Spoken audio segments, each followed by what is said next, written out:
Well, welcome to the show. It's a fairly quick one. I do have a little bit of preface here for this.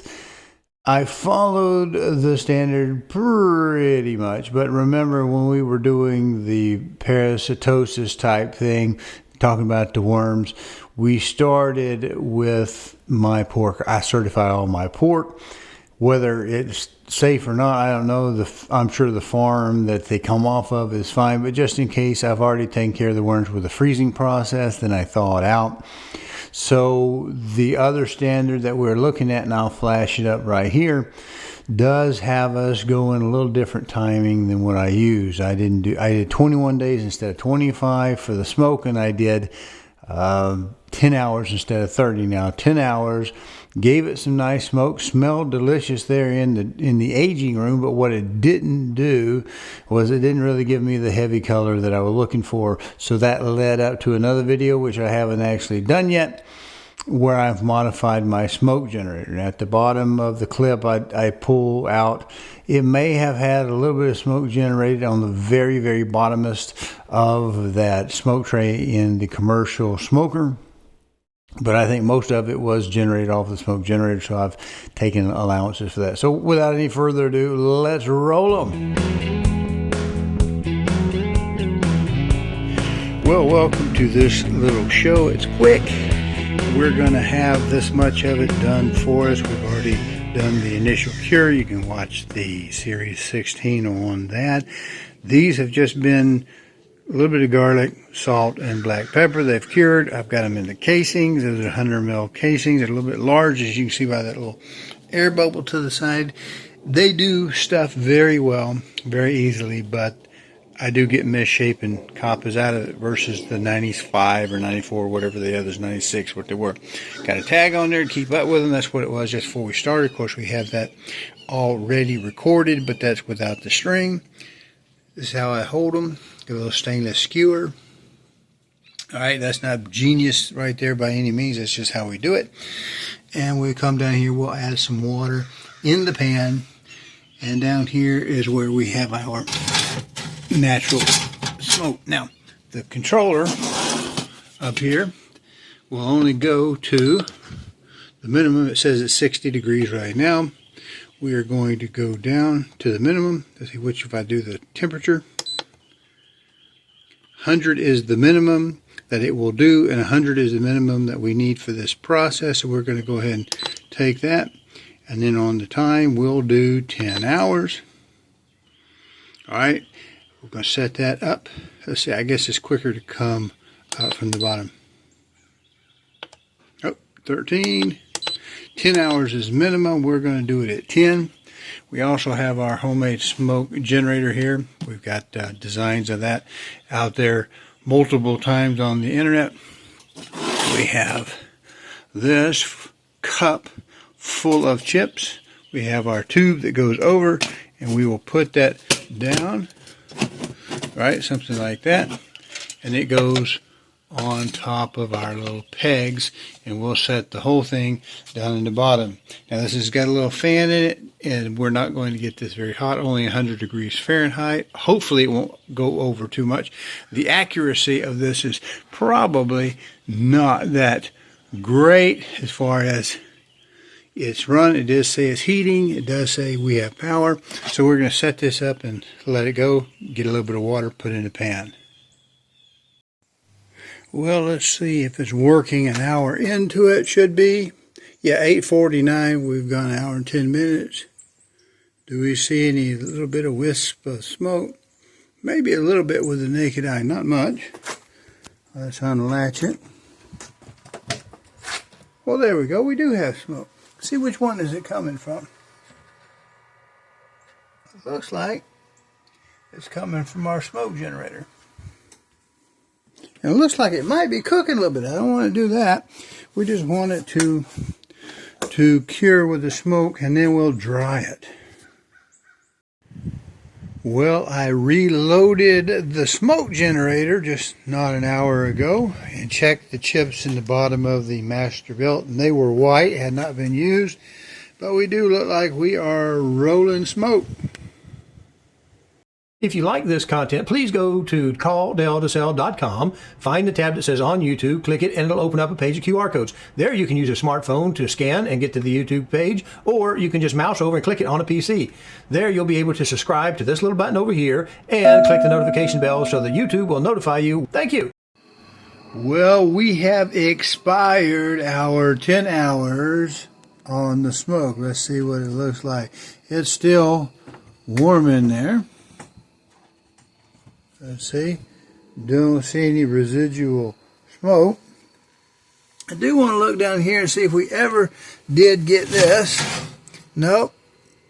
Never did. So no smoke was generated from the smoker itself. Just a little bit of heat. Looks like we got a little mess in the bottom.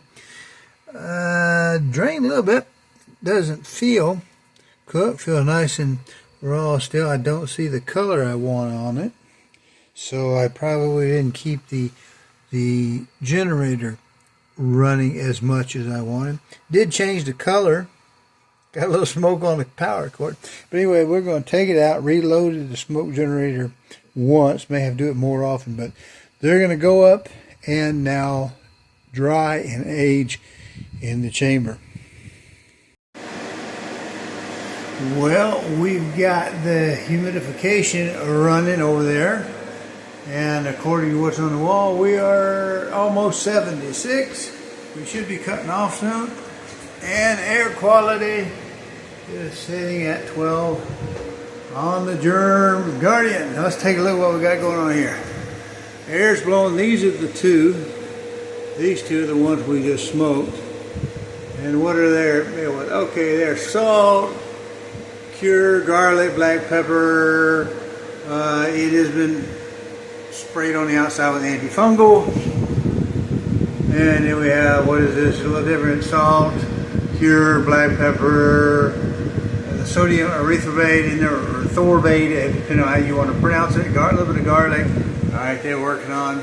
These are a little newer, a little older rather. Garlic, black pepper, paprika, salt. What is this one back there? Looks like it's black pepper, cashmere pepper, fennel, garlic, and salt. Let's see, did we do this one? What is this one? This one is salt, cured, black pepper, red pepper, garlic, onion. Alright, here's another one. This one is salt, chili peppers, Korean pepper, fennel, onion. What about this one? What we got going on here? Okay, this is a little mustard, a little clove, a little Korean pepper there, and a little cured. Alright, and back here in the back, this other one. See if I can get my camera up there where I can read it off the camera. Black pepper, garlic, hot with the juniper berries, bay leaves, number 2 pure salt.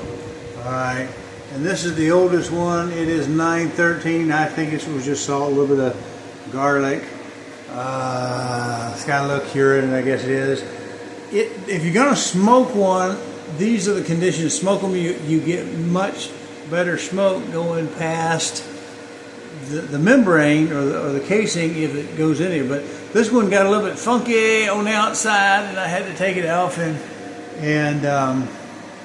get my environment cleaned up. So anyway, then we got some on the road. That is 90. This one over here is 90 days old. Well, I've got a few more to eat by the time they get to be 90 days plus or older. They just get harder and more uniform throughout. Okay, so we are try to keep it about 76 degrees, halfway in between 80 and 70. Well, that's that for today's show, and like I say, we will eventually get into slicing one of these when we get them aged out and I get hungry enough. Now, what we got going on here is always just a regular old channel, random stuff that I do. If you find it interesting, I would appreciate the liking, subscribing, notification bell. You know the drill. Hit the notification bell so you know when things are coming out. Leave me a comment. Tell me what you think about it. You know, it gets lonely out here sometimes doing shows, not knowing how many people, what their take on it is. But anyway, this is the process. This is what we're doing. We've got another show coming up. I don't know if it'll be the next one because I've got a few more weeks before I'm ready to smoke the next batch, but I have modified my little smoke generator a little bit. So we may put it next, maybe not, I don't know. We just got other stuff we already got pre-recorded snippets on. We'll put it together.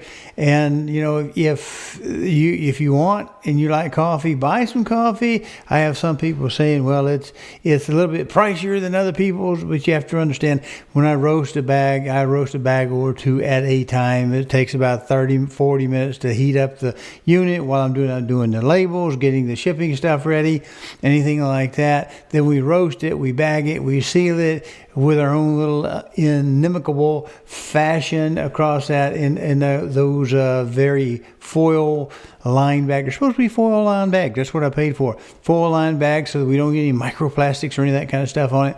And then we ship it out. So it's not like, you know, by the time we do the roast, it's not like there's any money to it. It's not even barely covering costs as we are because the coffee is bought kind of retail, small batches, because as you can imagine, when you're doing it this small of a footprint of a company, you're doing it for the people. You're doing it for the love of the people who buy it.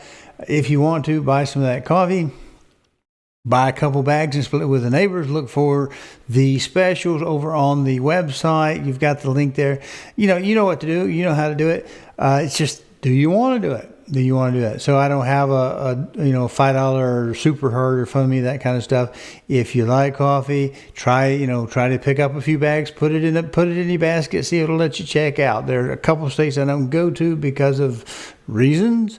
So it's not all 50 states, but it's most of the good states where we got good like-minded people who might be interested in my kind of content. So we'll see you next week. Or, yeah, I should see you next week. See ya. Bye.